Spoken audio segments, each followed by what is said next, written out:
Guys, ജനുവരി transfer വിൻഡോയുടെ 11ാം ദിവസത്തിൽ എത്തി നിൽക്കുമ്പോഴും കേരള ബ്ലാസ്റ്റേഴ്സിൽ നിന്ന് ഔട്ട് ഗോയിങ്സ് അല്ലാതെ ഇൻകമിങ്സിനെ പറ്റിയിട്ടുള്ള യാതൊരു വിധത്തിലുള്ള സൂചനയും കാര്യങ്ങളൊന്നും വരുന്നില്ല.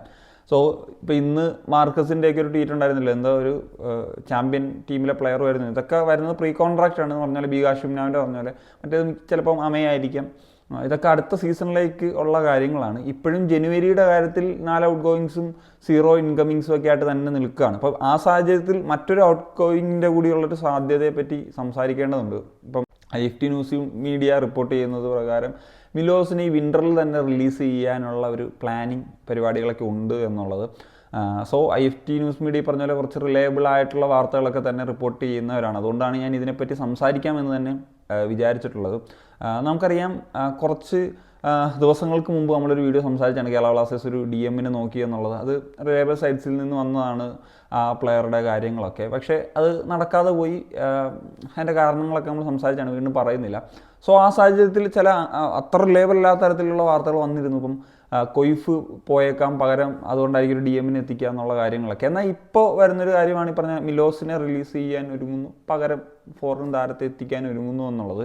സോ ഇപ്പം ഔട്ട് ഗോയിങ്സ് എന്ന് പറയുമ്പോൾ നമ്മൾ നെറ്റി വിളിക്കേണ്ട ഒരു ഫാക്ടർ തന്നെയാണ്. പക്ഷേ വിദേശ താരത്തിൻ്റെ കാര്യത്തിൽ ആ ഒരു പകരം ഒരു ഇൻകമിങ് വരുമെന്ന പ്രതീക്ഷ വെക്കാം. പക്ഷേ ഒരു താരം പോയിട്ട് കുറേ നാൾ കഴിഞ്ഞിട്ട് മറ്റൊരു പ്ലെയർ വന്ന് സമയം കഴിഞ്ഞിട്ടൊന്നും അതിൻ്റെ ഒരു ആവശ്യകതയില്ല. എന്നാൽ ഈ മിലോസിൻ്റെ കേസിലേക്ക് വരുമ്പോഴത്തേക്കും ഞാൻ എൻ്റെ ഒരു അഭിപ്രായം പറയാം.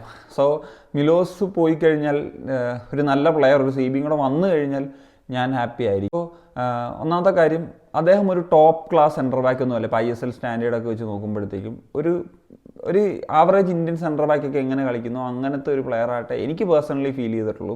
സോ അങ്ങനത്തെ ഒരു സാഹചര്യത്തിൽ എന്തിനാണ് നമുക്ക് ഒരു വിദേശ സെൻറ്റർ ബാക്കിനെ കൊണ്ടുവരുമ്പോൾ അതിനനുസരിച്ച് ഔട്ട്പുട്ട് കിട്ടണ്ടേ? സോ ആ ഒരു തരത്തിലൊന്നും പെർഫോമൻസ് വരുന്നതായിട്ട് എനിക്ക് ഇതുവരെ തോന്നിയിട്ടില്ല. ഇതിനേക്കാൾ ബെറ്റർ ഓപ്ഷൻസ് നമ്മളിപ്പോൾ ഞാൻ എപ്പോഴും പറയുന്ന കാര്യമാണ്, നമുക്ക് മുമ്പുണ്ടായിരുന്ന ലെസ്കോവിച്ചിനെ പോലത്തെയോ അതുപോലെ ഒഡയുണ്ടിൻ്റെ പോലത്തെയോ അല്ലെങ്കിൽ കാർലോസ് ഡെൽഗാഡോയെ പോലത്തെ അങ്ങനത്തെ ഒരു ടൈപ്പ് ഓഫ് സെൻറ്റർ ബാക്സിനെ കിട്ടിക്കഴിഞ്ഞാലാണ് ടീമിന് അത് ഡിഫൻസിൽ മൊത്തത്തിൽ, ഇപ്പോൾ ലെസ്കോവിച്ചൊക്കെ ഉണ്ടായിരുന്ന സമയത്ത് അദ്ദേഹം ഇഞ്ചുറി പ്രോൺ ആയതുകൊണ്ടാണ്, അല്ലെങ്കിൽ അതേപോലത്തെ ഒരു പ്ലെയറൊക്കെ ഉണ്ടായിരുന്ന സമയത്ത് ഡിഫെൻസീവ്ലി നമ്മൾ എത്ര നല്ലതായിരിക്കുക എന്ന് പറയുന്നത് വളരെ ഇമ്പോർട്ടൻ്റ് ആണ്. അപ്പം പിന്നെ എനിക്ക് ഒരു ഫാക്ടറായിട്ട് പറയാനുള്ളത്, ഈ പുള്ളിക്കാരൻ്റെ ഒരു ആറ്റിറ്റ്യൂഡ് വൈസും പ്രശ്നങ്ങളുണ്ട്. ഒരു മാച്ച് പുള്ളിയെ ബെഞ്ച് ചെയ്ത് കഴിഞ്ഞാൽ പുള്ളി പിന്നെ എന്താ പറയുക, കരഞ്ഞു ഇതുള്ള അല്ല പുലിമടയിലിരിക്കുന്ന ആ ടൈപ്പുള്ള കുറേ, ഒരു വട്ടമൊന്നുമല്ല പല വട്ടം ബെഞ്ചിലിരുത്തിയപ്പോഴും ചെയ്തിട്ടുണ്ട്. അപ്പം അതൊരു നല്ലൊരു ആറ്റിറ്റ്യൂഡാണോ എന്നുള്ളതും ചിന്തിക്കേണ്ടിയിരിക്കുന്നു. പിന്നെ പുള്ളിക്ക് വല്ലാത്ത പ്രിവിലേജാണ്. ഇപ്പോൾ ലോങ് ടേം കോൺട്രാക്റ്റ് കൊടുത്തിട്ടുണ്ട്. അതിൻ്റെ ഒരു ഉദ്ദേശം എന്താണെന്നുള്ളത് അത് പിന്നീട് സംസാരിക്കേണ്ടതാണ്. അതുപോലെ ഒരു വൈസ് ക്യാപ്റ്റൻ, അങ്ങനെ പല പല പ്രിവിലേജസ് ഒക്കെയാണ് ഉള്ളത്.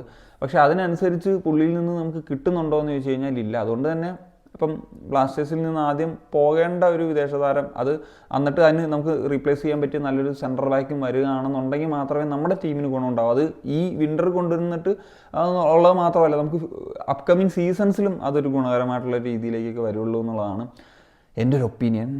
സോ അതെന്ത് സംഭവിക്കും എന്നുള്ളത് അറിയത്തില്ല. അത്രയേ ഉള്ളൂ. നിങ്ങളുടെ ഒപ്പീനിയൻസ് തീർച്ചയായിട്ടും കമ്പോസ് ചെയ്യാൻ പറ്റുക. സനിയ.